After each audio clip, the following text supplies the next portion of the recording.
What's up, everybody? Big Herc 916, getting down with Fresh Out. And you guys are always hitting us up about, why don't you put somebody from the East Coast on your show, man? Why don't you put some diversity, blah, blah, blah. Well, look, man, I got somebody for you. And this gentleman right here is, his story is phenomenal. And what he's doing right now is just mind-blowing as far as his level of success. I have my man here, Sean V. Bradley from New Jersey, and man, he has a hell of a story. So grab your popcorn and tune into this one. Sean, man, tell the people about where you're from and how you grew up, man. Yeah, absolutely. First of all, it's a pleasure being on your show, man. I watch it all the time, and we're gonna have a lot of fun. Well, I'm originally from New York. I'm from Queens and Brooklyn, East Elmhurst, Flushing, Southside Jamaica. And the reason why I was around so many different places because I grew up really rough, man. My family situation wasn't that good. My mother married some knuckleheads. My stepfather used to torture us. He used to shoot my mother up with heroin, beat on her, all sorts of crazy stuff. So we were on the run constantly. So we were never in one location for too long. And long story short, man, I just got into a lot of crazy stuff on the street. Involved in criminal activity since I was probably like 7, 8 years old. Everything from selling candy from those brochures from school. Oh yeah. Yeah, I used to jump on the D train in Brooklyn and go to the next town over and sell candy that wasn't even there. I just sold the candy. There was no candy, kept all the money. I used to collect cans, and then I started doing missions at like 9 years old, stealing like bags and bags of cans from one of the grocery stores, going to another grocery store and get the money for it. Then it started escalating. Then I started selling little things of weed. Then I'm selling pills. Man, I graduated into selling bulletproof vests to crack dealers in Queens.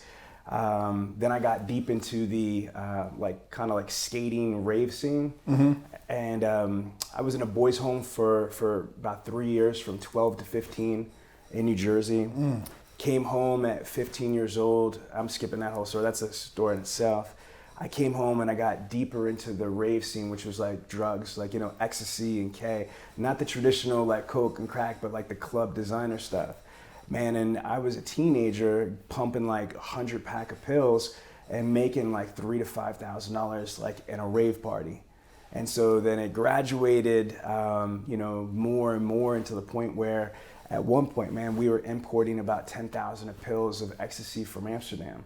So, I did that for about a year and a half. I caught a federal case by the United States Secret Service for counterfeit money. We weren't making it, we were getting it in Brooklyn. Man, I remember getting the bill, getting sheets of these $50 bills, cutting them, boiling the tea, staining them, putting them on the clotheslines in the bathroom, and waiting for them to dry so they could look right so you start passing them. You know what I mean? Yeah. So I was just doing all this crazy stuff, and at 18 years old when I caught the first federal case, I was fighting it, and I caught the DEA case, for ecstasy. And we didn't even talk about this. What's crazy is I had to plead guilty to 2,000 pills of ecstasy. And back in 1996, there was no regulation in the federal code for ecstasy. So they charged me with 45 kilos of marijuana. And I never got caught selling weed in my life. So that was the equivalent as far as in the ecstasy? Yeah, if people don't understand the feds are dirty. If there's no rule in the book, they'll make one up. They'll make one up. Yeah. It's an equivalency. So I pled guilty to 2,000 pills of ecstasy, which they put in my paperwork is the equivalent of 45 kilos of marijuana. And how old were you at this time?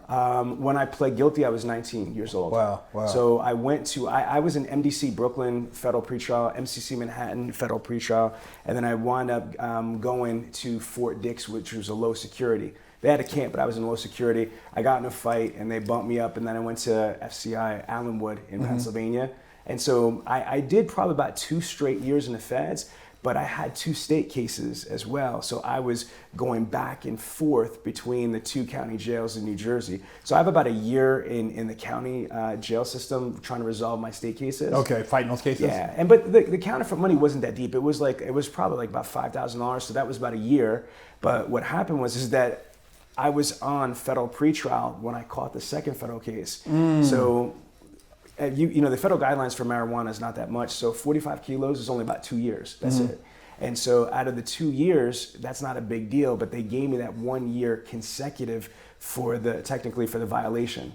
even though it was all in the Oh same yeah, time. because you were out on. Yeah. So, and then the state charges were just as a 3 flat and 4 flat, which is nothing. They just ran them concurrent. So I had a 4 flat, a 3 flat, a 2 year, and a 1 year. But the 2 year and 1 year was consecutive. Now, did you have a regular attorney or paid attorney? Oh no, that's what saved my ass. You know what I mean? I had Lee Ginsburg. You could Google him. So he's a super lawyer. You know what I mean? So, okay. He was on the Pizza Connection case. I've heard that name before. He's like, yeah. he is one of the most elite federal death penalty attorneys in the country. Yeah, because I'm about to say, if you had a public pretender, bro, I would have been finito. And they would have ran a bootleg and some more shit. It would have been crazy. So no, that's what saved me. That's what. So once you got into the system and you kind of seen what was going on, I mean, did it change your perspective on crime, or were you still kind of had a mindset like, I'm gonna get out here and still get my paper, or did the change happen then? I gotta just tell you, I messed up. I was young and stupid. Like me now that you see me here, completely different. When I was 19.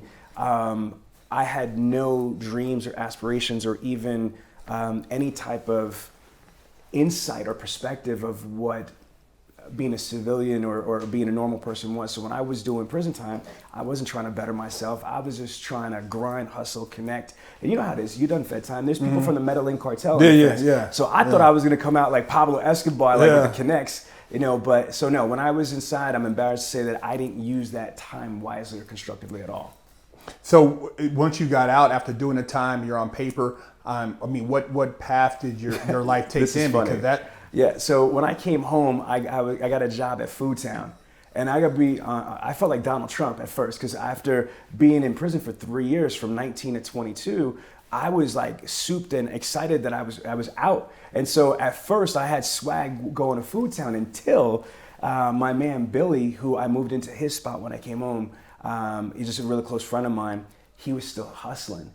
And so he was the typical, I come home and he's got a box of Cheerios and chicks all in the house, and G money all over the place. And I'm like, so that Food Town life got real old real quick. Yeah. So I went back to Brooklyn, re-upped, and then I started doing my thing. And I was slipped back into the old behavior. I had an operation at Cumberland Farms. And this is past statute of limitations, so I could tell the story. I was hustling. I had a whole ecstasy and K operation where people were coming in and I was having the drugs being passed through like the freezers. You know what I mean? Where you get your milk and stuff like that. Yeah, and then I don't know what happened. I'm not really an overtly religious person. I have faith. I don't know if it's the universe, but man, something happened to me for real. Like, I just felt like I needed to just stop. If I didn't stop, something was gonna happen. I'm gonna violate, or I'm gonna get caught into some stuff I shouldn't get caught into. And I remember one thing from prison, y'all. One thing I learned from prison: people, places, and things. When I had to go into counseling, when I was in, one of the programs in jail, I remember one of them saying that if you want to do things differently, you've got to change the people that you surround yourself with. You got to change the places that you go, and you got to change the things that you do. And so I don't know why that out of 3 years, that's the one thing that I remembered. And I wasn't ready then to hear it. But at that moment back in Jersey, as I'm hustling at Cumberland Farms, I felt people, places, and things. So I bounced to Red Bank, New Jersey. I don't know if you heard of Red Bank. It's super dope. Very it's like New York City for one block. So it's really a bougie area. And so I went there. No plan. I remember I had $1,000 in my pockets. I had a Walkman for young people. Google what that is. I had a Walkman on and a backpack, and I thought I was renting a room for $500 a month. Yo, I got gacked. It was creative marketing. I was renting a couch. I rented a couch for $500 a month, but it was location. I was in Red Bank. So I got a job. So you were couch surfing? Huh? You were couch surfing? Yeah. Pretty much. It was. You know how you rent a room? You could rent a room, but it was only a 1-bedroom place, and the person that had it, she was a female. She was a truck driver, so I wasn't using her bedroom. I was renting a couch. The living room. Yeah, I was living in the living room, but I was in a super dope area, like a really desirable area, like a New York City type thing. And I got a job as a waiter, and I sucked at it. So after getting fired from like 3 different places, my friend that I was staying with says, man, you should start selling cars. And this is the funny shit right here, is that the ex-convict, ex-gang member, which I skipped over that part, I felt like offended. Like, you want me to be a car salesman? Because, you know, car salespeople have like a bad rep. You know what I mean? Like, they're sleazy, they're whatever. But the reason why I took the job is because they gave you a free whip. Like, I'm fresh out, like literally, and I didn't have a car, and I was, you know, just, you know, using like cabs or walking or taking public transportation. But they gave me a brand new car. My first whip that I got from the dealership was a brand new Mazda Millennia. Yo, I thought I was balling because I had a free car. I had, you know, I was able to wear a suit, and to me, it was just like hustling in the street because I'm putting deals together. I'm calling. It's the shit that I used to do without worrying about DTs, without worried about agents, without worried about people trying to, you know, do crazy stuff. So it was like legal hustling for me. It was like a fish to water. So I crushed it. First month on the floor, salesman of the month, salesman of the year, and I got promoted to a manager within about a year. And then, man, 5 years later, I crushed it. I started my first company. So, I mean, as far as getting into the whole car game, did you have a mentor, or was this something you just kind of learned along the way? Or did somebody kind of put you under their wing and kind of tell you the ins and outs? Or no, what happened was this: is that my friend Billy, that I went to his place when I came home from prison, right? He used to sell cars, but he was on hiatus and he went back to hustling, right? But he was pretty good at car sales, and he had just told me, he just put me on. He just basically said, listen, you need to turn around and work at a dealership. You could make as much money as you can earn. And I didn't understand that, you know, what he was talking about, but it was commission based, because a lot of car dealerships, there's no salary, you get commission. And it really freaks a lot of people out. But I mean, my whole life, that's all I've been doing is pretty much commission-based hustling. I mean, I didn't have a salary. It's like, I move product, I make money. And so for me, I wasn't scared because I knew what I was capable of if I grind hard. And so, but there's a stupid amount of money. I was making, the first year I was in the business, and this is 1999, I probably made, and it wasn't even a full year, I probably made about like $65,000, like legit though. And I thought I was balling. The next year, I broke over $100,000, my first full year in the car industry. When I left after 5 years, my salary was approximately $160,000 a year. So 2003, I was making $160,000 a year as a manager in an automotive dealership. Oh wow! Yeah. So once you got into that game, then did you kind of like see other opportunities which made you decide to break off on your own? Because a lot of people, they don't really have the mindset to still separate themselves. They still like, oh, I'm cool with working for somebody. Now, first, I have an obsessive mentality about things that I like. So I just mastered my craft. You know what I mean? So when I first got into car sales, the first game that I realized is that the manufacturers give you training about the product and product sales, but all these lames that are there, because they weren't about hustling and grinding, they're like, that's stupid. I'm like, stupid? Why wouldn't you want to learn this stuff? How are you going to sell something if you don't know the ins and outs of the product, the features, the benefits, the details? So like I geeked out and learning all of the product stuff, and I'm not like a car guy as far as like flux capacitors and shit like that, but I am a hustler. I'm a natural salesperson, so I wanted to learn all the things so I could sell and present value. You feel me? Then I started, obsessing on my own. I self-educated. I started reading about Zig Ziglar and some of the people in our industry like Jackie V. Cooper and Joe Verdi and Grant Cardone. And these are like sales trainers.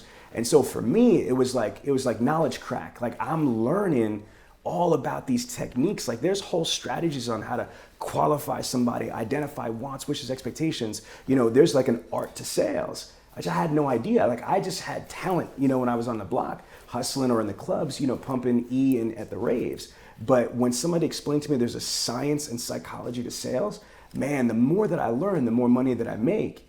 And when you get instantly gratified monetarily, that's the biggest motivation to try to learn more.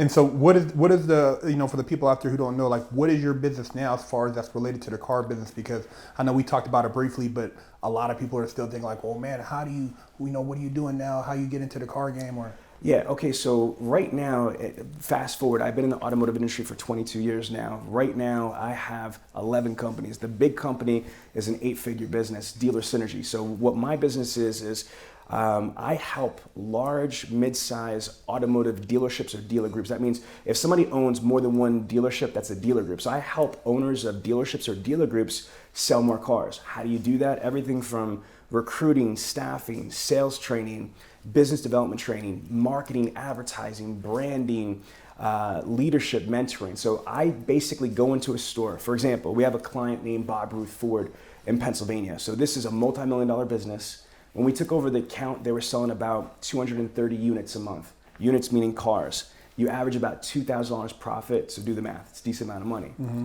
They were only doing 75 cars off the internet. What does that mean? That means that people go online if they want to buy a car, Auto Trader, TrueCar, things like that. So if you're at the dealership, you get these leads, these emails, and then you have to have a strategy on how do you follow up these emails. What do you say when you call them? So if Herc went to autotrader.com and looking for, a 2020, Mercedes-Benz GL450, okay, how do I turn on and take that email lead, follow up with you, the conversation we have on the phone, set an appointment, have you come in and sell a car. By putting my system in, the store went from selling 75 cars on the internet to 320 units a month on the internet. We're talking about a $9 million net lift. You know what I'm saying? So my clients are only multi-billion-dollar dealer groups and multi-million-dollar car dealerships. So I'd say, some would say business development. Now, that's one company. Another company I have is called Bradley On Demand. I have a video on demand training, tracking, testing, certification program. It's an online university. So I spent about $6 million cash in the last 7 years building a content library of about 6,500 training modules. So I have a dealership that will, instead of paying me, my day rate is $12,000 a day to step foot into a dealership to train. So instead of paying me $24,000 for 2 days, what they'll do is they'll sign a contract with me for $1,995 a month, $2,000 a month for 1 year. But now for that 1 year, all of their salespeople, they have 10 salespeople, 2 managers, and a couple, underlings, right? For 24/7 on demand, they can have access to my online university, which is a training, tracking, testing, certification company. Company number 2. Company number 3 is a company called Internet Sales 20 Group. It's a conference. For the last 14 years, what I do is I do the McDonald's thing, or instead of just selling cheeseburgers, I have the farm with the cows. What that means is that I mentioned to you these third-party providers like Auto Trader and TrueCar. You heard of these companies, right? Yeah. These are my clients. What they do is they pay me hundreds of thousands of dollars to put on a 3-day conference. And during that 3-day conference, I'll get maybe 200 to 300 car dealerships there. Why? Because I have 26 speakers. Like right now, we're at the NSA conference, right? So they have 500 people that came from all over the country to see these speakers. Why? So us speakers can build our business. I do the same thing for my industry. I throw on an education symposium with digital marketers, trainers, motivational speakers, all this stuff. And why? Because I make money on the sponsorships, I make money on the tickets, but then I also use my conference as business development. A lot of the people that go there wind up becoming my clients for my consulting coaching business. I have a real estate company. I own millions of dollars in real estate. I have about 6 properties for rentals, and then I'm also an investor in something called Cardone Capital, which is Grant Cardone. Okay. And then I have a software development company called Syntech, which I'm building a software product called the Money Mind Map. I've been developing for like 6 years. It's technology for training, tracking, projecting. Basically, if you're in sales, right? If you're selling a car, you're selling real estate, how much money do you want to make? I want to make $100,000 a year. How are you going to do it?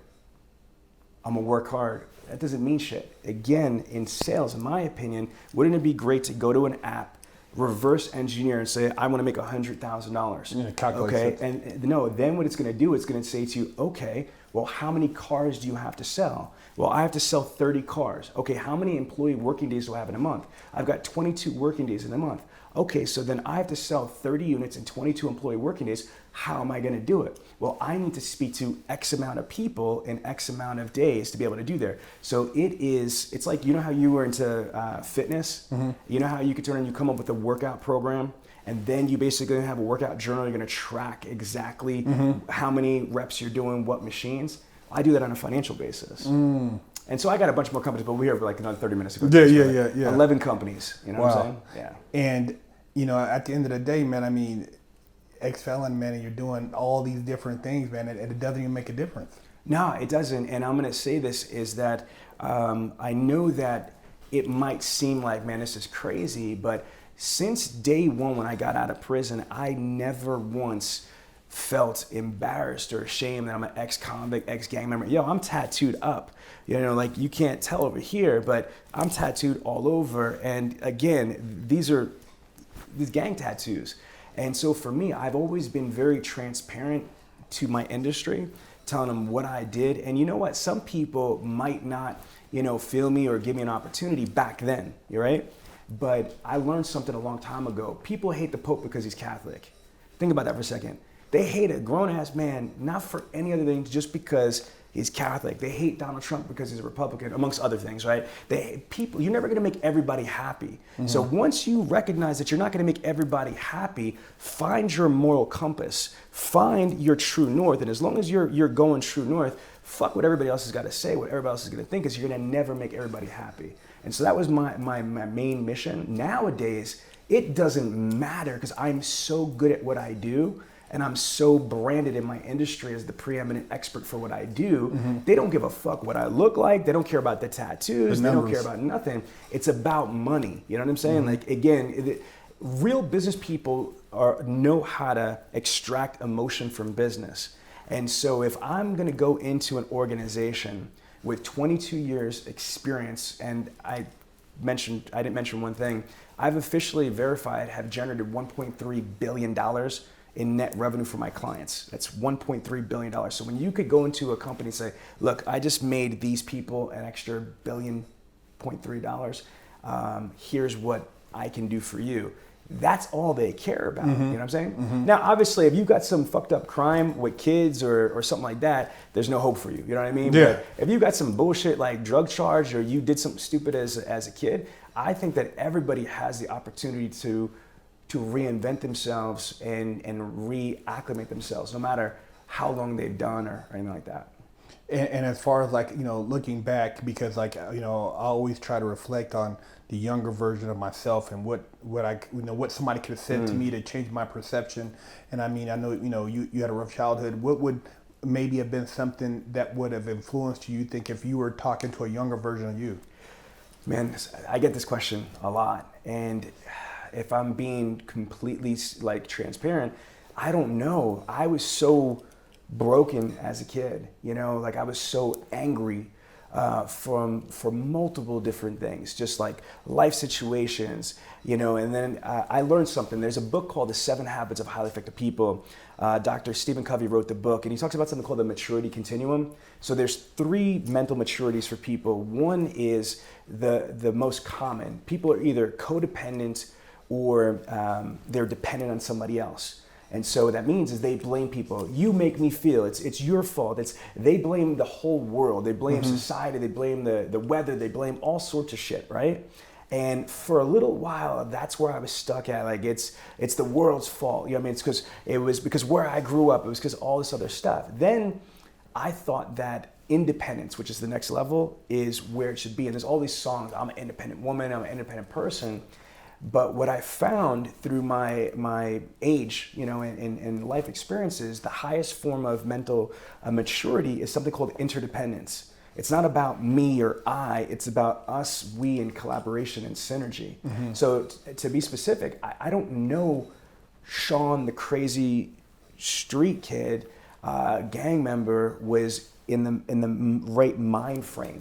Mm-hmm. But what I would say, what would have given me the best shot is having somebody that was really successful that I could relate to. You know what I mean? Because, and I've said this to other people, I have people, friends and family that are in social work and things like that. I'm like, here's the problem. It's hard to go to a kid in the streets or in the projects that's making G money, $3,000, $4,000, $5,000 a day. I'm talking about a teenager, right? Exactly. Like pumping crack, doing whatever, living a glamorous life, and say, yo, stop that, fam. There's a better way. You could be an air conditioning repairman. You could turn around and do a wood shop, or you could be a plumber. I mean, that's not very glamorous, you know what I mean? Or, there's the alternative. You could be a rapper, you could be a rock star, or you could be an athlete. Yeah. Man, I'm 5'5", I got no jump shot, you know what I'm saying? Like, that shit ain't me, so like, that doesn't impress me. So I didn't have any aspirations because my reality wasn't an athlete or a rapper and stuff like that. But you know what? Entrepreneur, that's what I think. I think more successful entrepreneurs and businessmen and women that have been incarcerated, if they are able to not just motivate, but create a blueprint, you know what I mean? And that's what I try to do. Is I don't try to just, get people hyped up like, yeah, you can possibly be all you can be too. No, fuck that. I want to give you the blueprint for free on how you can do it too, because it's easier said than done. You could turn around and tell somebody how to do something, but they talked about it at NSA.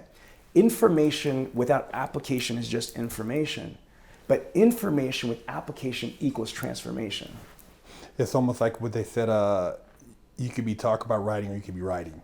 Word. Which one are you doing? And a lot of people are doing a lot of talking. So, Sean, as far as like somebody out here watching, and they're looking to try to like emulate what you're doing or, trying to maybe research what you got going on. I mean, we're going to have links in the description and stuff, but what would be some, maybe some closing things that you'd like to like share with them?